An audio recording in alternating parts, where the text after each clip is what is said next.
Bonsoir à tous, merci de votre fidélité. Tout de suite, les titres de votre journal. Et on commence avec cette fusillade qui a eu lieu tout à l'heure du déjeuner au centre commercial Odysseum. Un homme a été touché à plusieurs reprises, son pronostic vital est engagé. Journée sanglante puisqu'à quelques kilomètres de là, à Nissan les Ancerunes, un homme a abattu sa mère à bout portant. On reviendra sur les détails dans ce journal. Enfin, du rugby avec le MHR qui se déplace samedi sur les terrains du Mont-de-Marsan. Victoire impérative pour les hommes de Fabien Galtier. Je vous le disais dans les titres, tôt cet après-midi, un jeune homme a été victime d'une fusillade au centre commercial Odysseum à Montpellier. La victime est âgée d'une trentaine d'années et son pronostic vital est engagé. Selon les premiers éléments de l'enquête, il pourrait s'agir d'un règlement de compte. Le SRPJ a été chargé de l'enquête. On écoute le procureur de la République, il était sur place. Ce qui est établi, c'est que un homme est entré dans l'établissement. Il est venu entrer en contact avec un second homme qui mangeait avec sa compagne. Une discussion a eu lieu entre eux. Les deux hommes se sont levés et dans un second temps, l'homme qui mangeait, qui était assis à table, a sorti une arme et a abattu celui qui était venu dans l'établissement pour entrer en contact avec lui. Et la victime serait dans le coma. Autre drame, cette fois-ci à Nissan les Ancerunes, près de Béziers, où un différend familial a conduit un homme à abattre sa mère d'une balle dans la tête. Deux autres personnes ont également été blessées dans cette folie meurtrière. Christian Bonardel et Mathilde Roux étaient sur place. Ils font le point sur l'enquête. Les habitants de Nissan les Ancerunes sont encore sous le choc. À la mi-journée, 2 détonations retentissent dans l'avenue de la Cave. Très vite, ils comprennent qu'un drame vient de se produire. Une femme de 59 ans est morte d'une décharge de fusil de chasse en plein visage. C'est son propre fils, un agriculteur marginal de 38 ans vivant dans une caravane à la sortie du village, qui a tiré. La mère et le fils sont en conflit depuis quelque temps, semble-t-il. Ils se rencontrent dans une rue de Nissan. La mère prend peur, se réfugie dans une impasse. Le fils sort de la voiture avec un fusil. Et la poursuit et lui tire une cartouche directement dans la tête. 2 passants, des voisins, sont blessés. Le meurtrier présumé leur tire une décharge de chevrotine dans les jambes.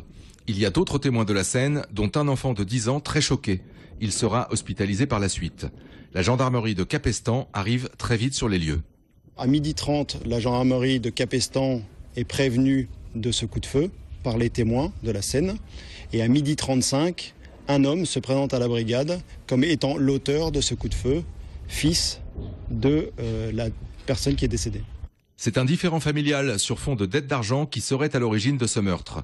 L'enquête a été confiée à la brigade des recherches de Béziers, appuyée par les techniciens en investigation criminelle de la gendarmerie de Montpellier.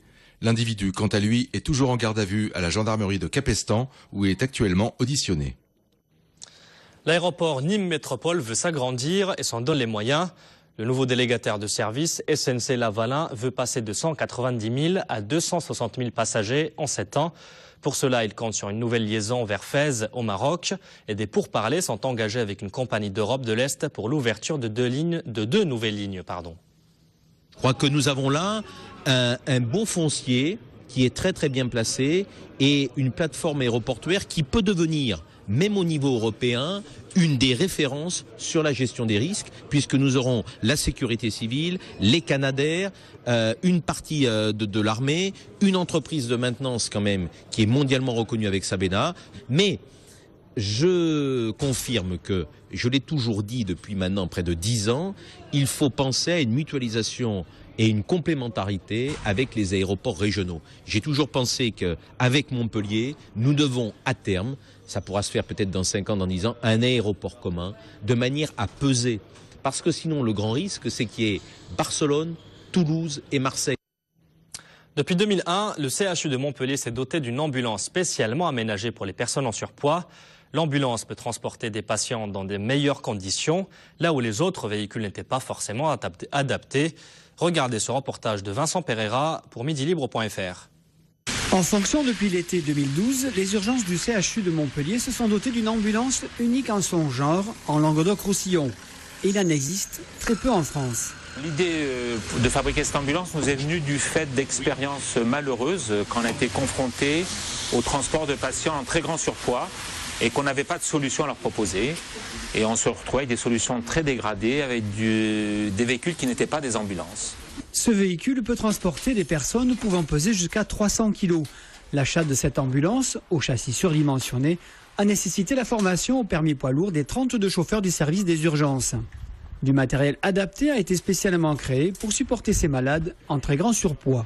Donc il y a un équipement spécifique qui est constitué d'un porte-brancard qui tient ces 300 kg, un brancard également qui tient ce poids et qui est plus large, et des alaises qui permettent de brancarder les personnes. Cette alaise, elle est à la fois renforcée, agrandie dans ses dimensions, elle peut être rigidifiée par des tiges en aluminium, et elle est également constituée de sangles qui vont permettre d'épauler la personne et de pouvoir la brancarder à 6 pour pouvoir l'amener vers l'ambulance. Par exemple, là vous avez un brassard à tension donc, qui va permettre de faire le tour du bras d'une personne en très grand surpoids. Donc on arrive à avoir un brassard à tension qui fait le diamètre d'une cuisse en fait chez une personne normale. L'ambulance accepte aussi un brancard traditionnel et permet de charger du matériel médical important suivant les pathologies. C'est une ambulance multifonction en fait qui va nous permettre également de transporter les personnes qui sont en assistance circulatoire ou bien dans des couveuses très spécialisées. Des grands prématurés de 600 grammes par exemple qui peuvent être transportés dans ce même camion. À terme, les urgences du CHU de Montpellier devraient en acquérir 2 autres en 2013 et 2014, soit la moitié du parc des ambulances de Montpellier et sa région. Jean-Marie Bessé ne sera pas reconduit pour la saison prochaine au Théâtre des 13 Vents. Un règlement de compte idéologique selon l'intéressé. Le directeur du Centre dramatique national avait en effet été nommé en janvier 2011 par l'ancien ministre de la Culture, Frédéric Mitterrand. Jean-Paul Scarpita sera lui aussi fixé sur son sort. En ce moment même, le conseil d'administration de l'Opéra se réunira pour décider de son avenir à la tête de la direction de l'Opéra de Montpellier. Scarpita est en conflit ouvert depuis quelques mois avec une partie de ses employés. On passe au sport, le MHB jouera les demi-finales de la Coupe de France. Les Montpelliérains se sont imposés hier soir contre Chambéry, 29-25. Une victoire qui permet aux hommes de Patrice Canaillé d'espérer décrocher un trophée après une saison compliquée. Souvenez-vous de l'affaire des paris présumés. Une affaire qui arrive à son terme puisque la fédération a rendu son verdict et blanchi les joueurs suspectés. Nicolas Karabatic, Issam Tej et Dragan Gajic notamment ont vu leur suspension annulée. Du rugby et le MHR en déplacement délicat à Mont-de-Marsan. Après avoir retrouvé sa place dans le top 6, les hommes de Fabien Galtier n'ont plus le droit à l'erreur. Bastien Amalou était à Yves du Manoir. Déplacement périlleux pour le MHR à Mont-de-Marsan. Les Montpelliérains n'ont plus le droit à l'erreur s'ils veulent accéder aux phases finales du top 14. Ça passe par une victoire obligatoire. Ils devront retrouver leur efficacité offensive, un réalisme qui leur fait défaut depuis quelques matchs. Il faudra, on n'aura peut-être pas 10 000 occasions, on aura peut-être 1, 2 occasions. On en a eu 2, 3 à Grenoble, on n'a marqué qu'une fois. On en avait eu une belle contre le Racing, 1 ou 2 contre le Racing, on n'avait pas marqué. Il faudra plutôt que ça ressemble au match de Castres. On avait eu 2 occasions, on avait marqué 2 fois. C'est certain que c'est toujours pareil dans ces matchs de fin de saison qui sont très importants. Hein. Plus on se rapproche de la fin, plus on sait que c'est des matchs qui pour certaines équipes sont des matchs au couteau, qui sont des matchs coup près. Les occasions, il faut aller derrière, quoi. Il faut être réaliste. Ouais. Après les 4 points obtenus à Grenoble, les hommes de Fabien Galtier enchaînent un deuxième déplacement d'affilée. Et sur la pelouse du promu, il sera compliqué de se procurer des occasions. Les Montpelliérains ont de quoi redouter la force défensive montoise. Ils ont deux centres assez costauds, que ce soit Rabeni ou l'autre, qui sont assez costauds et bons en défense. Après, non, c'est une équipe collective, notamment voilà, en mêlée, très très forte. C'est l'une des meilleures mêlées peut-être du championnat et une défense avec énormément de gratteurs et ils récupèrent beaucoup de ballons. Donc c'est sûr qu'il va falloir être présent dans le combat et dans les zones de ruck si on veut imposer notre jeu. Malgré des qualités en défense, les Montois sont déjà condamnés à la relégation. Ils occupent la dernière place du classement avec 2 victoires seulement. C'est donc sans pression qu'ils aborderont cette rencontre. Une victoire indispensable, surtout quand on regarde la fin du championnat, Toulouse, Bayonne et la réception de Perpignan, que des matchs à confrontation directe pour accéder aux phases finales. Cabu et Dubout en politique, c'est le thème de l'exposition inaugurée aujourd'hui au musée Albert Dubout à Palavas. Cette exposition entre dans le cadre d'une série d'événements organisés par la mairie en marge de la célébration de la Semaine de l'Environnement qui a lieu du 1er au 7 avril prochain. Malgré la différence de génération, Kabu, 75 ans, et Albert Dubout, décédé il y a 36 ans, ont marqué leur temps à travers leurs dessins politiques. Pour s'en rendre compte, quoi de mieux qu'une exposition au musée Dubout qui pour la première fois accepte un autre dessinateur dans son antre. Et ce qui a été plutôt très surprenant, c'est qu'au niveau de Dubout, on se disait depuis des années, la famille nous disait aussi qu'il n'y avait pas tellement de dessins politiques. Et en faisant de la recherche justement pour cette exposition-là, on a été agréablement surpris pour pouvoir avoir un résultat, pour avoir une 40aine de dessins sur la politique de Dubout. 90 dessins sont présentés au public, dont une 50aine de Kabu qui sévit toujours au journal Le Monde. Des portraits farfelus d'un monde déboussolé autour des sujets qui font encore la une des journaux 30 ans après. Des gens qui, parfois, s'imaginent que tout leur est dû et que, en fait, non. De temps en temps, une petite moquerie, ça fait du bien, ça. De son vivant, Albert Dubout n'a jamais exposé ses dessins. C'était un grand observateur de la foule, peintre délicat et bouleversant. Il a signé environ 80 affiches.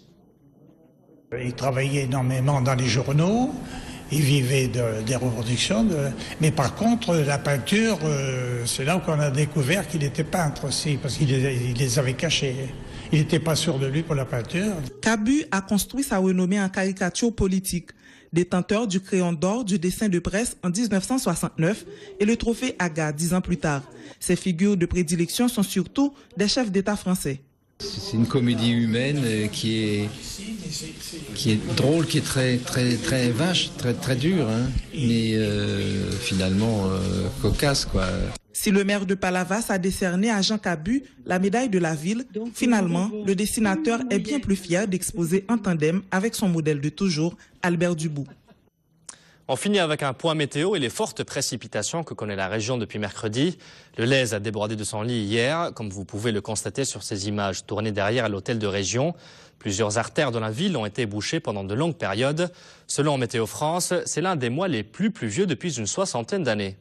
Le mois de mars 2013, celui qu'on est en train de vivre, c'est la deuxième valeur, la deuxième marque derrière l'année 1960. C'est mars 1960 qui détient encore le record de précipitations importantes pour un mois de mars. On avait 215 mm à l'époque. Donc là, les 184 mm relevés à Montpellier-Fréjord cette année, c'est la deuxième marque, c'est le numéro 2 des mois de mars depuis 60 et quelques années. Sachez enfin que le temps ne va pas s'arranger pour ce week-end de Pâques. Il restera gris et humide. N'oubliez pas d'avancer vos horloges d'une heure. Dimanche, on perdra 1 heure de sommeil. Voilà, je vous laisse sur cette très bonne nouvelle. Je vous souhaite de passer un bon week-end de Pâques. On se retrouve mardi.